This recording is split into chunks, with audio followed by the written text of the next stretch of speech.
Here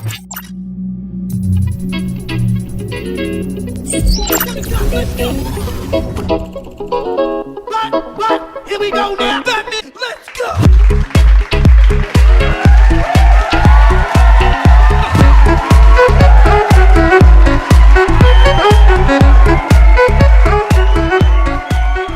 Bienvenue pour cette nouvelle émission Business Story. Donc, avec un invité, vous allez voir, il a beaucoup de choses à nous raconter. Alors, mesdames et messieurs, il a sillonné le monde pour créer des expositions. Donc, il est dans la scénographie. Rien ne le prédestinait en fait à la carrière qu'il s'est forgée, puisque il a fait d'abord des études en économie. Il s'est passionné pour la scénographie et il en a fait son métier. Merci d'accueillir Monsieur Franco Amadei, fondateur et patron de l'agence Présence.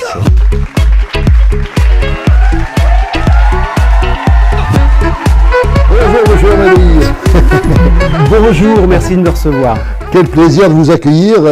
Écoutez, donc déjà avant, donc pour vous présenter un petit peu à notre public, Présence. Donc il y a une belle présence là. Présence, qu'est-ce qu'elle fait exactement? Présence, c'est une entreprise qui fait ce qu'on appelle de l'expérience client à partir du volume. C'est-à-dire que nous créons des expositions, des visitor centers, des lieux d'accueil du public qui racontent une histoire. Alors justement, par rapport à l'histoire, là on a un objet fétiche donc de Franco mais juste intriguant. Donc je vous en dis pas plus, on va en parler après. Donc qui va nous raconter justement toute cette histoire qui a démarré quand exactement? L'histoire qui a démarré en 89, qui a donc presque 33 ans maintenant, si je compte bien. Voilà, vous faites très jeune. Voilà, très jeune, ouais, c'est une jeune entreprise, hein, c'est une jeune dame. Qui a démarré, je dirais, à partir d'une expérience précédente, puisque mon premier job, c'était d'être responsable du transfert technologique à la région. C'est ce que j'allais dire, donc passer de l'économie à la scénographie, il y a quand même un écart, quoi. Donc comment ça s'est passé tout ça? Alors ça s'est passé finalement extrêmement simplement, et puis ça m'a ouvert une voie que finalement je n'imaginais pas. Le transfert technologique, c'est mettre en relation des laboratoires et des industriels et faire en sorte que le processus de relation s'accélère pour développer de l'innovation. Et finalement, c'est de la communication. C'est l'organisation de colloques, de congrès, de showrooms, d'événements, d'expositions, de stands. Et souvent de grande ampleur. Donc j'ai appris ce métier sur le tas, avec des grands concepteurs. J'ai eu la chance de travailler avec, à l'époque, j'avais une trentaine d'années, entre 25 et 30 ans, et je travaillais avec les meilleurs concepteurs français. J'ai découvert la passion, je dirais, de gérer et de porter un projet d'ampleur pour le compte de clients. Alors justement, le client emblématique, c'est quoi? Ça va être des musées, ça va être des institutions, des collectivités, c'est quoi exactement? Deux grands types de clients. Les collectivités, qui gèrent parfois des musées, pour qui on va concevoir ou des visitor centers ou des musées, qu'on appelle dans notre jargon centres d'interprétation, ou des firmes, des grandes marques. On compte les plus prestigieuses, chez nous, Orange, EDF, etc., pour qui on crée des lieux d'accueil du public, à qui on doit raconter une histoire. Alors on aménage aussi des sièges sociaux, par exemple, des entrées de sièges sociaux, des lieux qui accompagnent le visiteur et qui font ressentir quelque chose. Alors ce qui est extraordinaire dans ce métier, c'est que le visiteur, quand il voit une exposition, quand il voit une scène quelque part, ils ne se rendent pas compte du travail qu'il y a derrière. C'est que parfois c'est des mois de préparation et chaque chose est minutieusement étudiée pour que le regard soit attiré ou que ça raconte une histoire, j'imagine. C'est des mois, voire des années. Voire des années, puisqu'on démarre toujours par ce qu'on appelle une programmation, c'est-à-dire qu'on a une analyse stratégique de ce que l'on veut raconter, comment on veut le raconter et comment on va gérer l'espace. Donc on démarre par la fin, c'est-à-dire quelle est la trace que l'on veut laisser par rapport à cette exposition pour travailler en amont sur la scénographie. Exactement. Quelle trace on veut laisser, quel message on veut passer, D'accord. Et donc on construit avec tous les outils, la communication aujourd'hui et les outils numériques, etc., ces parcours visiteurs, où on va emmener depuis le parking jusque finalement à un objectif physique quelque part. Hein. Ça peut être le client ou ça peut être la boutique, souvent. On emmène ce visiteur et on lui raconte une histoire. Alors c'est marrant parce que vous êtes installé en France et je crois que vous avez été rapidement propulsé à l'international. Vous êtes un globe-trotteur puisque vous avez fait le Japon, vous avez fait plein de pays, vous avez fait, enfin moi j'ai été sidéré de voir un petit peu tous les pays que vous avez fait un peu le tour du monde. Comment s'est passé d'abord ces voyages, ces opportunités, elles arrivent comment? Ce sont des appels d'offres, on vous contacte? Souvent des appels d'offres. Quand c'est à l'export, on nous contacte. C'est-à-dire que nous avons été repérés. Alors on a une chance quand même importante, c'est que on est inscrit, je dirais, dans la French Touch. Ah. Hein, donc il y a un savoir-faire français dans ces métiers. Et, alors justement, par rapport aux différents pays, quels sont les pays où présence a été présente? Actuellement, nous sommes présents par exemple à Madagascar, nous sommes présents en Guyane, nous sommes présents en Suisse, sur l'arc Caraïbe, Martinique, Guadeloupe. Où est-ce que c'est agréable de travailler pour vous? Je vais en prendre deux. Oui. Je vais en prendre deux. J'ai pris beaucoup de plaisir à travailler en Algérie, par exemple. Oui. J'avais des clients qui étaient extrêmement à l'écoute et très agréables à travailler et très rigoureux. Très rigoureux. Et de la rigueur. Absolument. Beaucoup de rigueur. Et donc, chacun ayant son expertise, le client ayant son message à porter, et nous, une écoute, et puis un produit, je dirais, qui a été façonné pour eux. Il faut noter que... Ce qui ne veut pas dire que ça ne vous plaît pas de travailler en France. Ah non, j'adore travailler en France, Voilà. mais j'adore aussi travailler à l'export. Dans notre métier, on aborde toujours un pays export avec... on essaie de jauger le niveau culturel du public qui va venir. D'accord, et le deuxième pays? Alors le deuxième pays, c'est Madagascar, d'accord. où là, nous sommes en train de livrer le premier grand musée malgache C'est un musée. sur le thème de la royauté. Et là, la commande a été très simple. C'est le président de la République qui nous appelle et qui nous dit « Je veux redonner de la dignité à mon peuple et réécrire le récit national ». Et c'est tombé avec la période du Covid aussi. C'est malheureusement tombé avec la période du Covid. C'est un projet que vous avez depuis 2 ans, je crois. Depuis 3 ans maintenant, avec 2 ans un peu chaotiques de fermeture des aéroports, donc de complexité de travail. Oui. Et on en est où là? Il est terminé ce projet? Il est quasiment terminé. D'accord. Quasiment terminé. Nous en sommes à la validation des derniers textes et des derniers cartels. Il pourrait ouvrir au printemps. Alors, est-ce qu'il y a des pays où ça a été un peu plus compliqué? L'Italie. Ah Surprenant. Parce que j'ai cru comprendre à Madi que ça doit être d'origine italienne, cette affaire-là. Oui. Pourquoi l'Italie? C'est bizarre. J'ai du mal à l'expliquer, mais d'ailleurs nous avons renoncé. J'ai eu 5 affaires en Italie et les 5 affaires se sont passées difficilement. Oui. Alors, je pense que il y a avant tout une rivalité entre la France et l'Italie, une rivalité culturelle. D'accord. Et donc le fait d'aller travailler là-bas, on est déjà vu comme un concurrent, même si... Voilà. Exactement. Alors, une question, j'ai envie de vous poser une question quand même sur les valeurs. Vous êtes entrepreneur, donc, et effectivement, depuis quelques années, vous avez roulé votre bosse, vous êtes dans un environnement où il y a quand même énormément de contacts. Quelles sont les valeurs qui vous guident aujourd'hui, que ce soit, alors d'abord d'un point de vue professionnel, mais aussi personnel? Moi, le premier mot qui vient à l'esprit, c'est l'humilité. Oui. C'est l'humilité. C'est-à-dire que... c'est important d'être humble? C'est important. De ne pas se dire qu'on a tout appris dans la vie? Oui. Et parfois, on a le melon, hein, oui. et il faut revenir sur terre. Il faut savoir écouter l'autre. Il faut savoir... L'écoute, en fait. Oui, c'est ça. C'est très important dans votre métier. C'est ça, c'est l'écoute.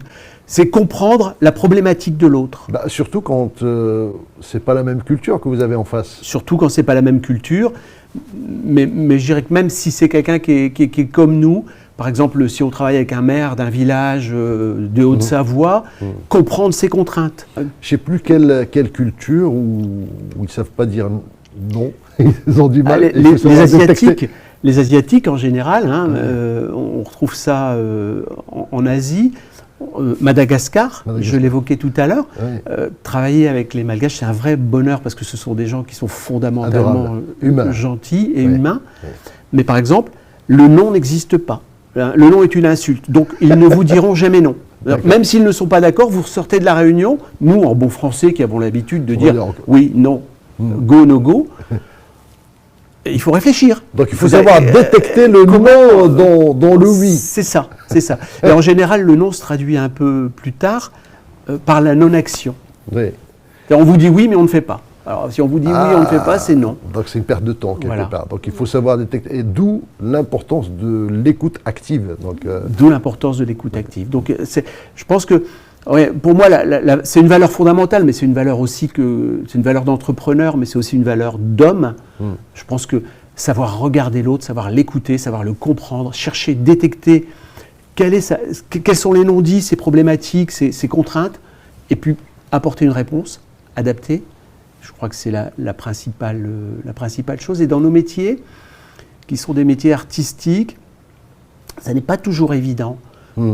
Ça n'est pas toujours évident parce que l'artiste a envie d'imposer sa vision, comme pourrait le faire un architecte, enfin, on le sait. Hein. On a hâte de connaître votre objet fétiche.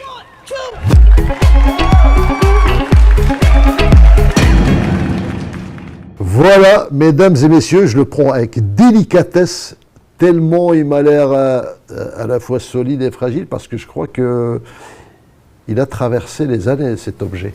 Oui. Solide et fragile, Habib, vous l'avez dit. C'est un épi. Un petit épi de blé qui m'a été offert le jour où j'ai créé la société, donc il y a 33 ans environ. Waouh, et ça fait 33 ans que vous le conservez. Voilà, ça a été offert par un ami. Il est solide et fragile, il est comme l'homme, il est comme nous. Et je parlais d'humilité tout à l'heure. Oui. Il me renvoie, quand je le regarde, à l'humilité. Il est en train de s'étioler, hein, c'est qu'il vit. Donc ne jamais oublier d'où on vient. Ne jamais oublier d'où on vient, garder l'espoir, garder la force. Et puis l'épi, ça a quand même du sens. Croire en soi, voilà, c'est ça. Carrément. Donc, et cet ami me l'avait donné en me disant, tu vas essuyer beaucoup de difficultés, mais garde-le comme une boussole. C'est ce que j'ai toujours fait. On y voit 4 cercles, qui pourraient être un trèfle à 4 feuilles. Et puis des épis, effectivement. Donc c'est de la chance et de la prospérité. Cet ami me souhaite chance et prospérité. Puis enfin, ces 4 cercles, les 4 piliers de l'humain, l'eau, le feu, la terre, l'air, qui sont les éléments dans lesquels nous évoluons et qu'il faut toujours avoir en tête. Et donc, finalement, tout ça renvoie à la modestie et à l'humilité. Et aujourd'hui, dans les difficultés, hein, on traverse tous des difficultés, cet épi me rappelle le chemin parcouru et toutes les étapes franchies. Ce qui fait que même face à une difficulté, on peut se dire c'est pas grave. Faut pas oublier d'où je viens et que il y a eu quand même des moments difficiles qui ont été traversés. Il n'y a pas de raison que je ne traverse pas celui-là de ce moment. Quoi. Voilà. Et pour aller un peu plus loin, je me dis parfois que les difficultés sont des chances qui nous sont offertes. Tout à fait. Et quand on sait les surmonter, on sait avancer. Voilà. Donc je pense que c'est un peu l'histoire du cordonnier mal chaussé. Il faut lui faire toute une scénographie dans le bureau. C'est ça, c'est ça. Très bien, merci en tout cas pour cet objet très intriguant. Depuis tout à l'heure, je me demandais qu'est-ce qu'on va raconter derrière, mais en fait, il a une très très belle histoire derrière. J'aimerais juste qu'on termine sur des leçons de vie. Donc vous avez quand même un parcours très riche. Il y a beaucoup de jeunes qui démarrent, qui parfois n'en font qu'à leur tête, et nous aussi, on n'en fait qu'à notre tête. Qu'est-ce que vous pouvez raconter à tous ces jeunes ou à des entrepreneurs en difficulté, donc qui sont en difficulté? Qu'est-ce qui peut leur remonter le moral aujourd'hui? D'abord, oser. Oser, aller au bout de son envie. Moi, par exemple, je suis fils de mineur, donc mes parents étaient illettrés. Il fallait oser pour sortir de cette... J'ai toujours eu envie de progresser, d'apprendre et d'oser. Et donc j'ai passé le pas de fonctionnaire à entrepreneur. Et aujourd'hui, je ne le regrette pas. Donc, oser, pour moi, c'est la chose fondamentale. La deuxième, c'est effectivement oser avec courage. Parce que être entrepreneur, c'est un combat. C'est un combat avec soi-même, avant tout. Parce qu'il faut parfois garder la force, se relever quand on a mis un genou à terre. Croire en son avenir. Et aussi mettre cette énergie constamment pour pouvoir avancer. Et enfin, le troisième précepte, je ne sais pas si on peut l'appeler comme ça, ce serait de dire écoute l'autre. Oui. Écoute l'autre. Oui. Écoute, absolument. Mais écoute complètement l'autre, pas seulement ses oreilles. Écoute ses difficultés, écoute ses angoisses, écoute ses problèmes et apporte une réponse d'entrepreneur à ça. Et on peut apprendre de l'autre aussi. Donc il y a une question, parce que vous avez évoqué l'humilité. Bien sûr. L'humilité, c'est-à-dire que ne jamais considérer qu'on a tout appris, on n'a pas la science infuse. Et je veux dire, entrepreneur, on en apprend tous les jours. Entrepreneur, c'est apprendre constamment. Bouddha a dit qu'on vivait dans un monde, comment on appelle ça, d'impermanence. D'impermanence. D'impermanence. Donc on évolue sur un monde qui est constamment en mouvement, qui n'est pas figé. J'ai créé une société il y a 33 ans. La société d'aujourd'hui n'est plus du tout la même que celle d'il y a 33 ans. Donc il faut savoir évoluer, savoir écouter le monde qui change et y apporter des réponses, toujours avec humilité, en se disant constamment remettre sur l'établi, le travail et constamment refaçonner cette matière vivante qu'est l'entreprise. Savoir se réinventer tous les jours. Donc moi, ça me fait penser à cette citation fétiche d'Einstein qui dit que la folie, c'est de faire toujours la même chose et de s'attendre à un résultat différent. Et donc, on y est aujourd'hui. Donc, le monde a tellement changé que c'est stupide de continuer à fonctionner comme avant. Il faut qu'on change également avec ce monde-là. Et, dans nos métiers, c'est essentiel, puisque dans nos métiers, nous devons constamment nous adapter à des publics qui changent. C'est-à-dire que quasiment, on le voit, on travaille avec beaucoup de sociologues ou avec beaucoup de cabinets très spécialisés dans le comportement. Et quand j'ai créé cette société il y a 33 ans, je dirais, le support de communication, c'était le panneau. Oui. Aujourd'hui, le support de communication, c'est l'écran. Et il faut faire vite. On est passé de 1500 signes sur un panneau à 250 signes sur un panneau. Et voilà, donc on doit constamment s'adapter, les comportements changent, les cerveaux sont formatés différemment, les approches des sujets aussi, et notre métier c'est de nous adapter. Eh bien merci Franco, merci pour lui. Merci. Merci. On a appris beaucoup de choses aujourd'hui et j'espère que vous serez là pour en apprendre encore d'autres. Donc je vous donne rendez-vous pour nos prochaines émissions qui vont être tout aussi passionnantes. À bientôt.